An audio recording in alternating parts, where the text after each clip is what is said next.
اهلا بيك يا برنس. انا جو. دي قناه اضرب، قناه هتكلم فيها عن رياضه الفنون القتاليه المختلطه الام ام اي ومنظمه اليو اف سي. موضوع الحلقه دي عن الايفنت يو اف سي 320 320. ده هيكون يوم 5 اكتوبر، والايفنت ده هيبقى حلو جدا لان فيه 3 فايتس، 3 اخطر من بعض. هبتدي برقم 3، خليل راوند 3 جيري بروهاسكي. الاثنين فايترز دول قريب فايتوا اليكس بيريرا، اللي هو الراجل ده. اليكس بيريرا معروف قوي بالنوك اوت باور اللي عنده، انه شبه ما بيخسرش، وخاصه شبه مستحيل يخسر في سترايكنج ماتش. يعني ستايله انه بيقف ويضرب، مش انه بيصارع بقى ويقفل ايده عليك ويستعمل جسمه ومش عارف ايه. بنسبه 99% اليكس بيريرا اللي بيكسب الفايتات بالنسبه لي. فاليكس خليل وجيري الاثنين فايتوا اليكس بيريرا على الحزام، والاثنين اليكس بيريرا كسب. بس ده ما يمنعش ان الاثنين جامدين قوي، وبنسبه كبيره الفايت ده اللي هو اللي بين خليل وبين جيري، الكسبان منهم هو اللي هيلاعب البطل تاني فايت، وهيكون نزال حلو جدا. هيكون مراب فاليشفيلي قدامه كوري ساند هيجن. النزال ده هيكون في وزن بيسموه البانتم ويت. البانتم ويت ده اللي هو 135 رطل. مراب الفايتر الاقصر من جورجيا، مشهور قوي بانه عنده كارديو ما بيخلصش. عمرك ما تلاقيه بياخد نفسه بصعوبه، وطول الوقت يعني متعود على ان هو بيعمل مجهود عالي جدا لفترات طويله جدا، انه يعني لو حطيت قدامه اي حد تاني هيتعب قبل ما مراب هيتعب. وده كل راس ماله، يعني هو راس ماله ان انت هتتعب قبلي بكتير، ومن اول نقطه معينه هبقى انا بطاريتي لسه مشحونه وانت بطاريتك فضيت خالص، ومن هنا بقى هيركب جوه الفايت. مقابله كوري ساند هيجن. كوري ساند هيجن فايتر اطول، فبالتالي معاه الريتش ادفانتج، هو دراعاته اطول فاسهل له ان هو يوصل لخصمه من خصمه يوصل له. بس طبعا يعني احنا شفنا قبل كده مراب ان الموضوع ده مش بيفرق معاه، يعني هو دايما بيبقى الريتش ادفانتج مع خصم مراب، ودايما مراب بيكسب. بس طبعا كوري ساند هيجن فايتر ويل راوندد، ريسلر جامد، سترايكر وورلد كلاس، فايتر كرييتيف جدا، يعني دايما حركاته كلها بره الصندوق، صعب تتوقع هو هيعمل ايه فصعب تصد. ومراب برضه مش اذكى فايتر يعني في العالم. Good man. You are piece of shit, okay? You are piece of shit. You lost respect. You lost respect as a man for me, okay? Real men don't talk in trash online, okay? Okay. بس هو عنده كارديو ما بينتهيش، وشفنا انه ما بيخسرش. اتوقع مين يكسب في الفايت ده؟ وانا اتوقع ان مراب يكسب، لان انا مثلا ايه، يعني كوري ساند هيجن قريب شويه من عمر نور ماجوميدوف، هو ابن عم حبيب، اللي هو مراب فايت عمر نور محمدوف ده قريب. وهو برضه عمر فايتر ويل راوندد، كويس في كل حاجه يعني. وكفايه ان هو ابن عم حبيب، يعني انت لما تبقى ابن عم حبيب بيمرنك يوميا، فانت لازم هتبقى في ليفل خطير.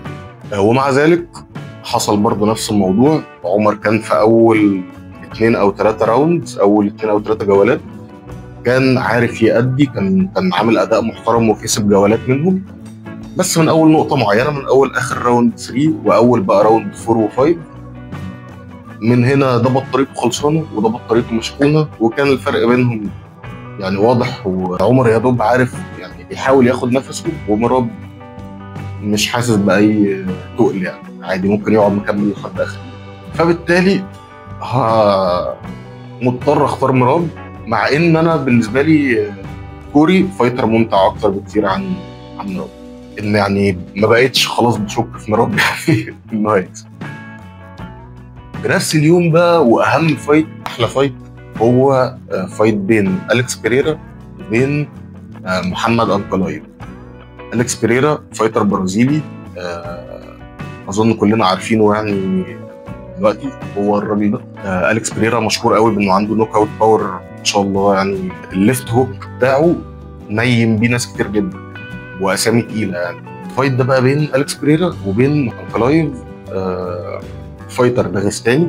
الداغستانيين مشهورين اكتر بالريسلينج او المصارعه عن السترايكنج او الضربات يعني. ومع ذلك خلي بالك ده ريماتش بين الاثنين فايترز دول، يعني الاثنين فايترز دول لعبوا بعض قريب وده ريماتش ما بينهم. ايه اللي حصل المره اللي فاتت؟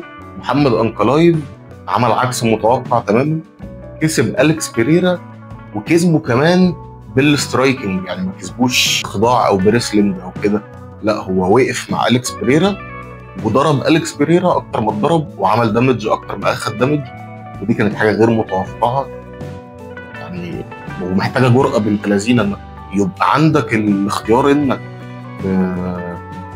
تراسل تاخد يعني تبعد عن الاسترايكنج وتبعد عن اذى أليكس بيريرا وانه ممكن ينيمك في اي لحظه، وتختار انك تقف معاه وتكسبه في ملعبه في حتته. شابوه لمحمد انكلايف.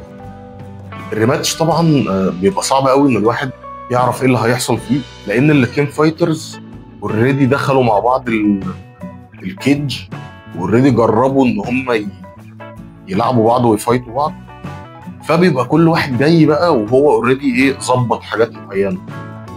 انا عرفت انك جامد في الحته دي وان انا محتاج اظبط الديفنس عندي او الدفاع عندي في الحته دي عشان اعرف اجاري، وانت برضو خدت معلومات عني وانا خدت معلومات عنك، فبيبقى فايت جديد تماما يعني عمره ما بيبقى نسخه من اللي قبل. اتوقع مين اللي يكسب؟ لو محمد انكلايف شغل دماغه المره دي واستعمل الريسلينج اعتقد انه هيكسب. اتوقع انه لو وقف مع بيريرا المره ثانيه اتوقع انه هيخسر المره دي، لان انا حاسس ان حاجه من الحاجات اللي كسبت محمد انكلايف المره اللي فاتت على أليكس بيريرا ان أليكس بيريرا جاي متوقع واحد هيستعمل الريسلينج، هيحاول بقى يقعد يوقعني في الارض ومش عارف ايه. انكلايف فاجئنا كلنا وفاجئ بيريرا ووقف معاه يسترايك وكسب السترايك. اتوقع المره دي بعد ما أليكس بيريرا عرف ان محمد انكلايف يعني فايتر ويل راوندد ويقدر يسترايك ويقدر يرسل، اتوقع ان المره دي هيجي جاهز اكتر، وان احتماليه فوز بيريرا موجوده، ان الفايت ده 50-50، ممكن نقول 50.5 لمحمد انكلايف قصاد 49.5 لبيريرا، بحكم ان ده كسب المره اللي فاتت فيعني هياخد نص في الميزان. انما غير كده هو فايت مستحيل تتوقع ايه اللي هيحصل فيه. أليكس بيريرا في اي لحظه ممكن النوك اوت باور اللي عنده في اي لحظه محتاج ضربه واحده، محتاج يقنع واحده بس ويخلص الفايت. وفي مقابله شفنا ان محمد انكلايف وقف مع أليكس بيريرا 25 دقيقه وكسب الفايت، وكان فايت يعني كان فايت حلو، ما كانش اتجاه واحد، بس برضو كان الفايت خلصان ومعظم الناس عارفه ان محمد انكلايف هو اللي كسب الفايت ده، وده هيبقى فايت من احلى فايتس السنه لو ما كانش احلى فايت في السنه بالنسبه لي شخصيا. اتمنى يكون الفيديو عجبك. لو الفيديو عجبك اعمل لايك وسبسكرايب وشير الحاجات الحلوه دي، حاول تساعدني اكبر القناه لسه في الاول. سلام.